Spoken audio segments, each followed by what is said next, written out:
On va accueillir donc Vladimir Ayotte avec nous par téléphone. Merci de nous avoir écoutés, patienté donc quelques instants. Comment ça fonctionne Fibanco? Alors le revêtement, comment ces revêtements que vous proposez donc sur le marché, réalisés à partir des troncs, de la fibre de bananier. Comment est-ce que c'est perçu? Bonjour aussi à vous. Bonjour Frédérica, bonjour à tous. Bonjour. Écoutez, Fibanco commence à se développer sur le marché international, c'est vrai. On propose en fait un revêtement qui est issu de la plante, le bananier, et plus particulièrement du tronc. En fait, on transforme le tronc à la Martinique et on en fait une feuille de plaquage décoratif. Cette feuille de plaquage, on la propose principalement aux architectes qui, eux, vont décider ensuite de l'utiliser dans leur aménagement, dans la décoration intérieure. Et c'est vrai qu'aujourd'hui, on a lancé le produit en 2011 à Batimat où nous avions obtenu une médaille d'or d'innovation. Oui, on s'en souvient. Ouais. Nous étions même nous tous ravis de dire enfin, on fait quelque chose avec notre tronc de banane, avec un déchet, quoi. Oui, avec un déchet, effectivement. Alors nous, on est plus dans la valorisation du déchet que de le limiter réellement. Ouais. Et c'est vrai que donc après cette médaille d'or, on a eu pas mal de médiatisation au niveau national et international. Et aujourd'hui, on a pas mal de beaux chantiers qui se font au niveau européen. Un exemple, là, on est en train de refaire le cours central de Roland Garros, tout l'accueil, tout l'intérieur, vous allez voir. Et puis il y a d'autres projets jusqu'à 2020. Je veux bien, moi, aller sur le cours central. C'est l'accueil. Au mois de mai, je veux bien.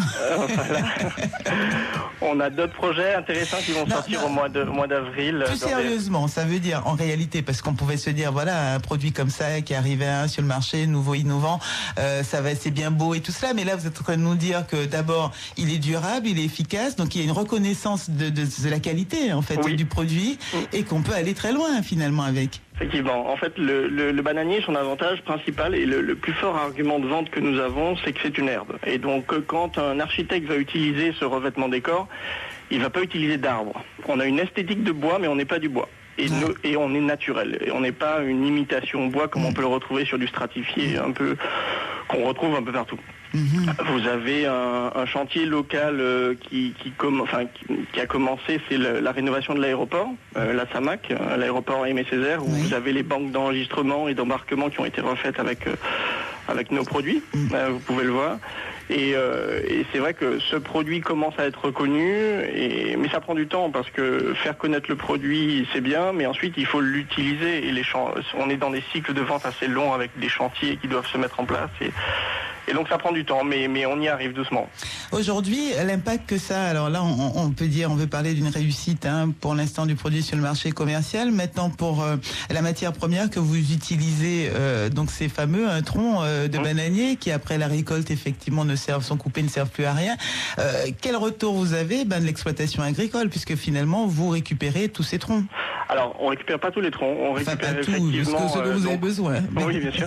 On récupère aujourd'hui le tronc, comme vous l'avez dit, après la récolte du fruit. Donc on passe vraiment le tronc, il meurt sur place et il donne naissance en fait à ce qu'on appelle des rejetons qui vont donner le cycle suivant. Et donc nous, on récupère le tronc et ce qu'on récupère plus particulièrement dans le tronc, c'est ce que l'on appelle techniquement la hampe interne en fait, c'est le cœur du bananier. C'est pas tout le tronc.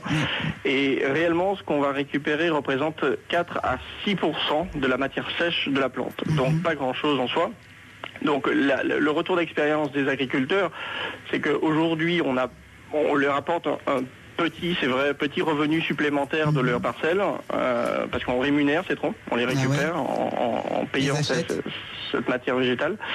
Et derrière, ça n'a pas véritablement d'impact sur la culture elle-même, donc on a... Mais vous les débarrassez quand même de leurs troncs. Alors, les troncs ne sont pas évacués en soi, ils restent en champ et ils pourrissent. Alors ce pourrissement, c'est vrai qu'on a tenté de démontrer, mais l'étude n'a pas été au bout, que le pourrissement génère du gaz et donc des dégagements de CO2. Donc en le retraitant comme on le fait, il y a moins d'émanation de CO2, moins de développement de charançons, qui sont les insectes qui se développent dans ces pourrissements. Enfin, voilà. Donc il y a quelques impacts que l'on pourrait quantifier, mais qui n'ont pas encore été vraiment mis en lumière. Merci Vladimir Ayotte pour cette expérience que vous nous avez rappelée ici sur Martinique Première. Merci à vous. Ça prouve que voilà, on peut être créatif avec nos déchets. L'exemple d'Abishag, plasticienne, l'exemple là de Fibanco, une entreprise carrément qui se développe et qui exporte même donc son produit.